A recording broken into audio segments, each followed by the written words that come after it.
উপাচার্যের পদত্যাগের দাবিতে পটুয়াখালী বিজ্ঞান ও প্রযুক্তি বিশ্ববিদ্যালয়ে কর্মবিরতি পালন করছেন শিক্ষক, কর্মকর্তা, কর্মচারীরা। টানা আন্দোলনে অচল হয়ে পড়েছে একাডেমিক ও প্রশাসনিক কার্যক্রম।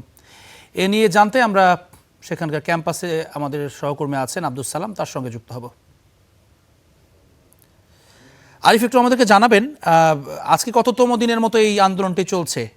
বেশ কিছুদিন তো হয়ে গেল, কতদিনের মতো চলছে এবং এখনো পর্যন্ত কোনো আশ্বাস এসেছে কিনা?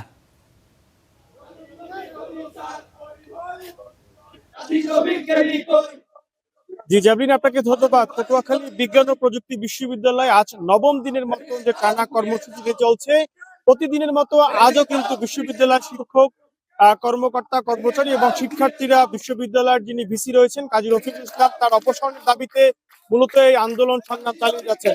তাদের মূল দাবিটা হচ্ছে যে এই যে ভিসি তিনি বহিরাগতদের দিয়ে আন্দোলনকে থামাতে তিনি হামলা করেছেন এবং এখানে শিক্ষকরা লাঞ্ছিত হয়েছেন, কর্মকর্তারা লাঞ্ছিত হয়েছেন, যারই কারণে এই আন্দোলন কিন্তু নবম দিন মতো চলছে এবং ভিসির অপসারণ না হওয়া পর্যন্ত তাদের এই টানা কর্মসূচি চলবে। আমরা এই মুহূর্তে কথা বলছি বিশ্ববিদ্যালয় জিয়া পরিষদের যে নেতৃবৃন্দ রয়েছেন জনাব আবু বকর, তার সাথে।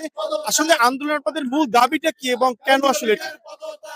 ধন্যবাদ। আপনারা জানেন আমাদের আন্দোলন ভিসি অপসারণের জন্য আজকে নবম দিন চলতেছে এবং আমাদের বিশ্ববিদ্যালয় শিক্ষক, কর্মকর্তা, কর্মচারী সবাই স্বতঃস্ফূর্তভাবে আমাদের আন্দোলনে যোগদান করেছে।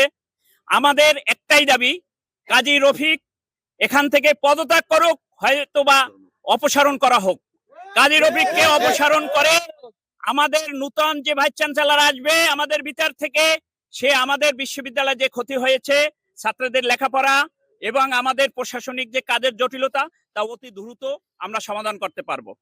করোনাকালীন সময় যেভাবে আপনারা দেখছেন আমাদের ছাত্রদের লেখাপড়ার বিঘ্ন ঘটছে, সেটা আমাদের শিক্ষকেরা রাত্রে ক্লাস নিয়ে, অনলাইনে ক্লাস নিয়ে সেটা পুষিয়ে দিয়েছে। আর আমাদের এই ক্ষতি তেমন হবে না ইনশাআল্লাহ। আমরা যদি কাজী রফিক অপসারণ হোক বা পদত্যাগ করুক, আমি মনে করি ওনার যদি বুদ্ধি থেকে থাকে সে আজকের ভিতরেই পদত্যাগ করে জমা দেব, আমাদের সব সমস্যা সমাধান। ধন্যবাদ আপনাকে। জি, যেগুলি শুনছিলেন যে পটুয়াখালী বিজ্ঞান ও প্রযুক্তি বিশ্ববিদ্যালয়ের যে এখনকার পরিস্থিতি, সেটা হচ্ছে যে শিক্ষকরা যেমন আন্দোলন করছে, শিক্ষার্থীরা আন্দোলন করছে। মূলত ভিসির বিভিন্ন স্বৈরাচারী কর্মকাণ্ড, বিশেষ করে টেন্ডার বাণিজ্য, দুর্নীতি, অনিয়মের প্রতিবাদে একটা আন্দোলন ছিল। সেই আন্দোলনে হামলার প্রেক্ষিতে কিন্তু এই আন্দোলনের সাথে শিক্ষার্থীরা যুক্ত হয়েছে এবং প্রতিদিনের মতো আজও তারা বিক্ষোভ মিছিল করে কর্মবিরতি পালন করছে।